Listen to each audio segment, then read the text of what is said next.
Hi everybody, Dan Illman, Matt Bernier. The feature race at Churchill Downs on Saturday is the Grade 3 Cardinal Handicap. Carded is race number 10. Let's take a peek at this field of fillies and mares attempting 1 1/8 miles on the turf. Matt, we are expecting some wet weather in Kentucky this weekend. It could certainly affect this race, especially the participation of the number 12 Dona Bruja, the 8-5 morning line favorite. Trainer Nacho Correa says if it's too wet, no Dona Bruja. Yeah, it's one of those things. I think she's just way the horse to beat in here. I think she's just much better than these other fillies and mares. But at the same time, the wet ground, which it seems like it's a matter of, it's going to happen, just a matter of how wet is it going to be.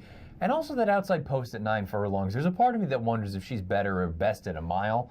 That most recent start, don't hold that against her. There was no pace in that First Lady. I think she's the best horse. I think she'd be a play against if she were to run, and if she doesn't run, then it's just who knows. If she's already a graded stakes winner at Churchill Downs, Grade 1 place, she's got all the Beyer speed figures. You make an interesting point about the post position. Over the past 5 years at Churchill Downs, in 9 furlong turf races, posts 11 and out, and that affects res ipsa as well, barring any scratches to their inside, 2 for 73. Not good. Not good. And I do think that there's something to that, especially with a horse that maybe that distance is not ideal. I know she ran just fine in the Beverly D at 1 3/16. There's a part of me that wonders if she's best at a mile and a 16th. Let's talk about Res Ipsa, one of 2 in here, trained by Ian Wilkes. This is a filly that's always run well at Churchill Downs, and she has just gotten back into form recently. Yeah, you know, the big thing is, I think, prior to these 2 most recent starts, she had a little bit of a throat procedure. She's come back. She just ripped off a couple of victories. Most recently, she ran into Linda, who we'll talk about in a little bit. Celestial Insight, the runner-up that day, came back to win next out with an 89 Beyer. I don't know. I mean, look, I think she's interesting, especially if you don't know how much speed there is early on. You know Leparoux is going to put her in the right spot. I think she's interesting. No, this filly has good tactical speed. We saw last year, earlier this year, by the way, prior to the throat surgery, she came from well off the pace. Most recently, she got a beautiful trip. Yeah. And that now winner is a 3 other than no pace whatsoever. 48 and 3 to the half mile, sitting right up, getting the jump on Linda, turning into the stretch, and then out finishing her. It was a 1-2 Ian Wilkes exacta. Let's talk about Linda. It's her 3rd start of the form cycle. I have to admit, after she won the Mrs. Revere, a graded stakes race for 3-year-old fillies at Churchill Downs around this time last year, I was expecting a big 4-year-old campaign. She's 0 for 6 this year. Yeah, I was right there with you. I thought she was going to take that next step, and she just, for one reason or another, hasn't done it. I think getting back to Churchill Downs is going to be beneficial. I think getting over ground that has some give in it, and it could be potentially quite a bit of give.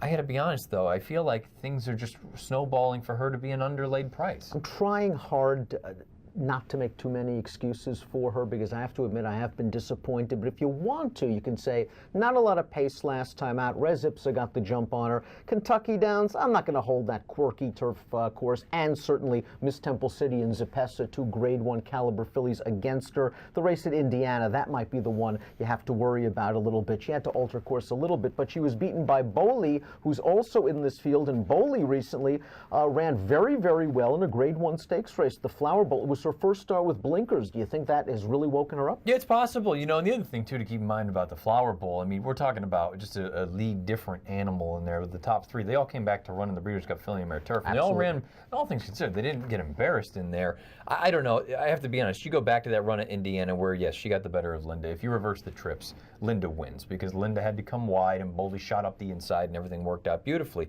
To me, sort of the mark against her is that run 3 back in the Violet Stakes at Monmouth. I just thought she was very, very weak in there. I didn't think she did any real running.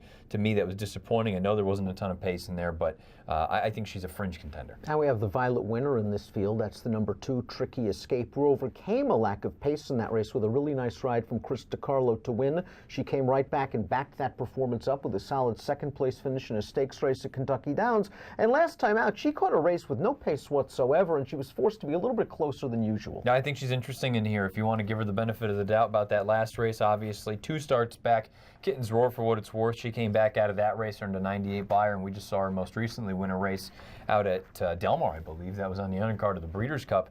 I think Tricky Escape's in good form right now. I think this is a dangerous horse. Let's take a look at the Timeform U.S. pace projector for this year's Cardinal, and we're expecting not a fast pace, not a slow pace, but a fairly competitive one. And I think the 3 Rat-a-Tap-Tap, who is at 20-1 on the morning line for trainer Bill Mott, does have some attributes. That was a live race at Kentucky Downs last time out. The winner of that race, my impression, came right back to finish 2nd in the Grade 3 Athenia, earned a 97 Beyer speed figure. Rat-a-Tap-Tap's going to have to probably run a lifetime best. fast. I don't think she's ever run a 90 buyer in her career, but she has some tactical speed, and that last race was live. Yeah, you know, like you say, my impression came back. But again, I don't look at these two horses, my impression and La Piba, on the same level. I think La Piba is certainly a notch or two below. She's going to need to run the race for life. The number 10, Fair Point, we see up close and on the lead, along with the 3 and the 8, according to the Timeform U.S. Pace Projector. This is sort of an interesting spot. Fair Point has made her money as a turf sprinter, most notably at 5.5 furlongs. She is stretching all the way out. Now, as a late-running turf sprinter, I guess she's got to be forwardly placed, stretching all the way out to 9. Yeah, but I don't see her on the lead. I'd be surprised anyway. Maybe there's a scenario where she goes off and clears and Tyler puts her in a more advantageous forward position.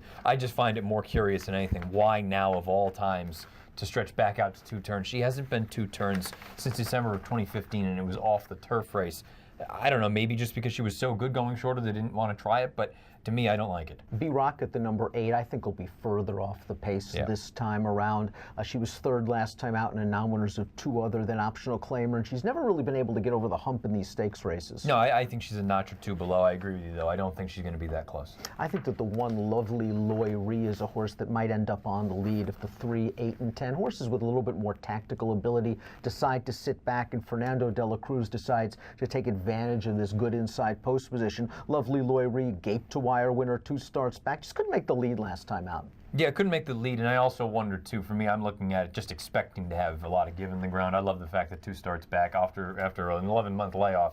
She comes back at Arlington over yielding ground, goes gate to wire. She has some figs on her page that are at least competitive in here. She's far from the likeliest of winner, but I do think that tactical advantage should give her at least a puncher's chance. We have a Grade 1 stakes winner on the main track trying turf for the first time in the number 5, Weep No More. Now, her sire, Mindchef, does not do well with first-time turf runners, only 6%.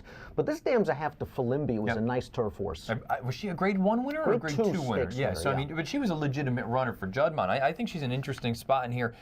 This may have been what she's wanted to do all along, but you brought up the Mindchef stat where his runners just for some reason don't seem to be able to get over the turf, and you just look at it really. If you take out that Ashland, she doesn't really have any races on her page. Now, the English Channels get over the turf, but the 6, Coco Channel, is still eligible for a non-winners of 2 life race and is slow on the buyers. Yeah, too slow. I can't see her. What about La Piba? La Piba got a nice fig 2 starts back over a wet turf course at Mountaineer Park. Now, she got just a perfect ride from Corey Lannery that day. Then she showed up in the Ramsey Farm. It was a really boggy turf course at Kentucky Downs. Some horses just don't seem to handle it, and for whatever reason, she didn't run. She is shedding 10 pounds off that race, and if she runs that fig from 2 starts back, she's got an outside chance. Yeah, and you know, it is nice to see that run at Mountaineer came over less than firm going, you know, obviously. But it's a little bit of an odd configuration there as well, where it's almost like a D. It's not really an oval. I don't know. I mean, she's interesting at a certain number. I don't think I would take anything too short on her, though. Pick time for the Grade 3 Cardinal Handicap at Churchill Downs on Saturday. You're getting 15-1 on the morning line for the number 1, Lovely Loy Ree, perhaps wired a window, and it's good to know that if somehow someone else wants the lead, she can sit a little bit. Yeah, she doesn't have to have the lead. I'll admit, though, I don't like this race. I had a hard time going through it, especially knowing that there's going to be a deluge going through Louisville on Saturday. I think Donna Bruja is the best horse in the race, period. It sounds like the connections are leading toward no if it is very, very soft. She's the horse to beat if she runs. I'll take a shot against her. I'm a fan of Linda. Everyone knows that. I know she handles Churchill Downs, especially when it's wet. I'm interested to see how she handles the 1.1 miles, and I think the pace this time will be fair. A little bit quicker than it was last time out of Keeneland. Hopefully that and a better post position than Res Ipsa and Donna Bruja helps her turn the tables on the former Res Ipsa. I'll go 9, 7, 12, 11. Matt's going 1, 12, 11, and 9 in the Grade 3 Cardinals. Race number 10 at Churchill Downs on Saturday. Approximate post time, 5:24 Eastern. Good luck.